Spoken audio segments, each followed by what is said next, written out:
अस्सलाम वालेकुम जी, मैं हूँ रूबा अरूज और आप लोग देख रहे हैं नियो डिजिटल। नाज़रीन, फेडरल उर्दू यूनिवर्सिटी से बहुत ही खौफनाक अफसोसनाक खबर मौसूल हुई है और उसमें बताया गया है कि 5वें सेमेस्टर की एक तलबा जो कि फ़िज़िक्स के डिपार्टमेंट में ज़ेर तालीम थी उर्दू यूनिवर्सिटी में, उन्हें उन्हीं के प्रोफेसर की जानिब से हरास किया गया। 1.5 माह तक इंक्वायरी चली और इंक्वायरी रिपोर्ट के बाद ये साबित हुआ कि 5वें सेमेस्टर की स्टूडेंट को उसके अपने ही प्रोफेसर की जानिब से हरास किया गया।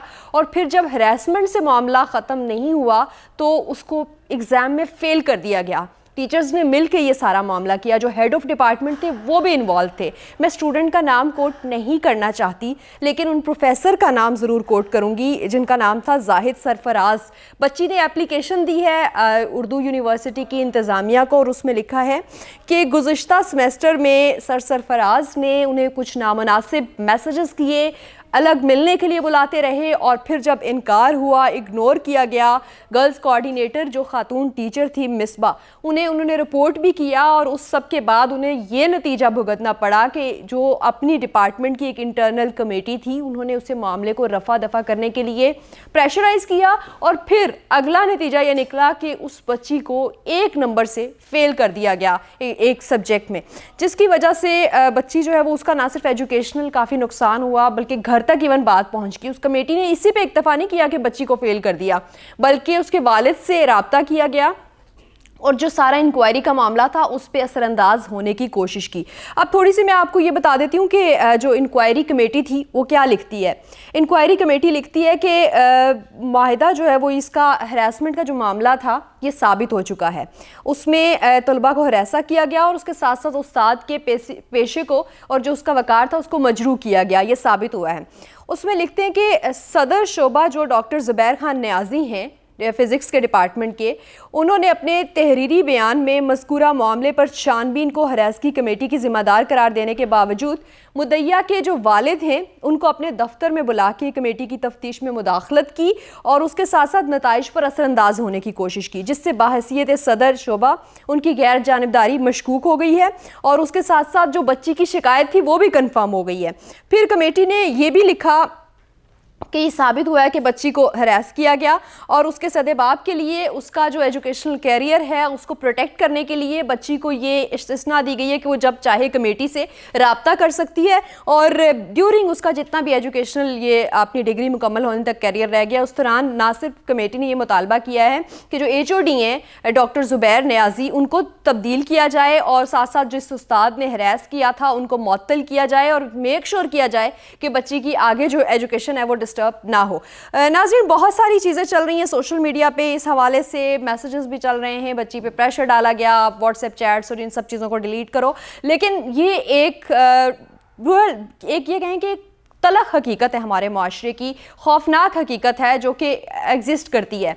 आपके तालीमी इदारों में बच्चियां सेफ़ नहीं हैं।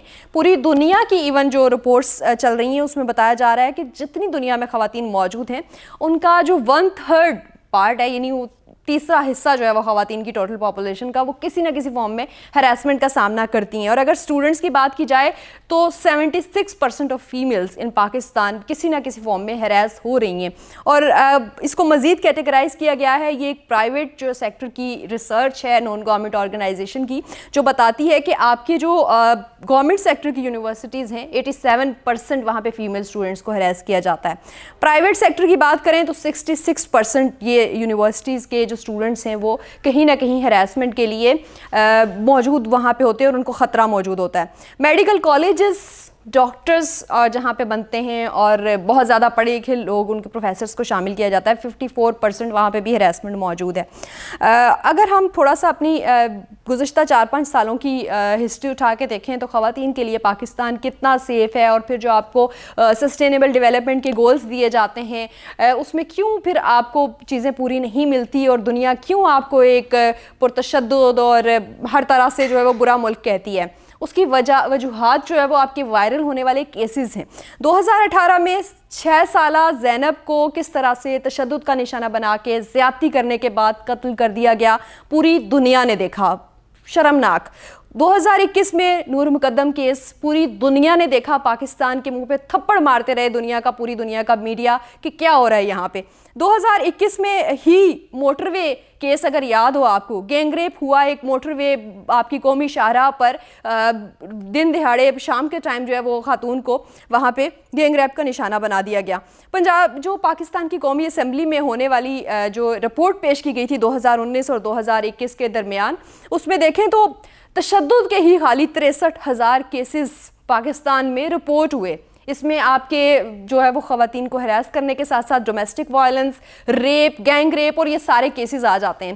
اس کے بعد پھر آپ کیسے کہہ سکتے ہیں کہ جو خواتین ہیں وہ آپ کے ملک میں بہت محفوظ ہیں؟ 8 مارچ آپ منانے جاتے ہیں، ہماری اگر خواتین جس بھی طبقے سے وہ تعلق رکھتی ہیں وہ روڈز پہ نظر آتی ہیں تو ہم منہ پھاڑ پھاڑ کے یہ اعتراض کرتے ہیں کہ ان کو کون سی آزادی چاہیے، کون سی آزادی چاہتی ہیں یہ؟ کیا ان کو کپڑے نہیں پہننے یہ آزادی چاہتی ہیں؟ تو خدا کے بندو یہ آزادی چاہتی ہیں کہ آپ کی یونیورسٹیز میں بچیاں سیو نہیں ہیں، وہ تعلیم حاصل کرنے جاتی ہیں، وہاں پہ درندے باپ جن کو کہا جاتا ہے کہ استاد باپ کی جگہ ہوتا ہے، وہی جو ہے وہ ان کو کہیں نہ کہیں ہراسمنٹ کا نشانہ بنا رہے ہوتے ہیں۔ یہ آزادی چاہیے۔ پھر بات کرتے ہیں کہ کپڑے ٹھیک نہیں پہنتی اس وجہ سے جو ہے وہ ہراس کیا جاتا ہے۔ تو کیا میں اب بولوں یہاں پہ اور کیا چیز جو ہے وہ نہ بولوں؟ استاد کا کیا مقام ہوتا ہے؟ باپ کے سامنے اگر بیٹی جو ہے وہ نامناسب کپڑے یا پھر جو ہے وہ تھوڑے سے فیشنیبل یا ماڈرن کپڑے پہن کے نظر آئے گی تو کیا وہ اس کو بھی ریپ کا نشانہ بنا دے گا؟ خدا خوف کریں، خدا کا خوف کریں اور جو چیز غلط ہے اس کو غلط کہنے کی ہمت کریں۔ پھر آپ پوچھتے ہیں کہ عورت مارچ کیوں کیا جاتا ہے؟ پھر آپ پوچھتے ہیں کہ کون سی آزادی چاہیے؟ پھر آپ پوچھتے ہیں کہ مدر پیدر آزادی چاہیے؟ نہیں، وہ آزادی نہیں چاہیے۔ ریپ نہ کیا جائے، ہراس نہ کیا جائے، روڈز کو کلیئر رکھا جائے۔ آپ پبلک ٹرانسپورٹ کی بات کر لیں، جو اسٹوڈنٹس ہماری پبلک ٹرانسپورٹ استعمال کرتی ہیں، ڈیلی بیسس پہ 96% بچیاں، لڑکیاں، پروفیشنلزم جس بھی ادارے جہاں بھی کام کرتی ہیں، جس مقصد کے لیے بھی پبلک ٹرانسپورٹ استعمال کرتی ہیں، 96 to 98% ان کو ہراس کیا جاتا ہے۔ تو خدارا ہوش کے ناخن لیں، پھر نہ کہیے گا کہ دنیا آپ کو خواتین کے حوالے سے خوفناک ترین اور پرتشدد ترین ملک کہہ رہی ہے۔ شکریہ۔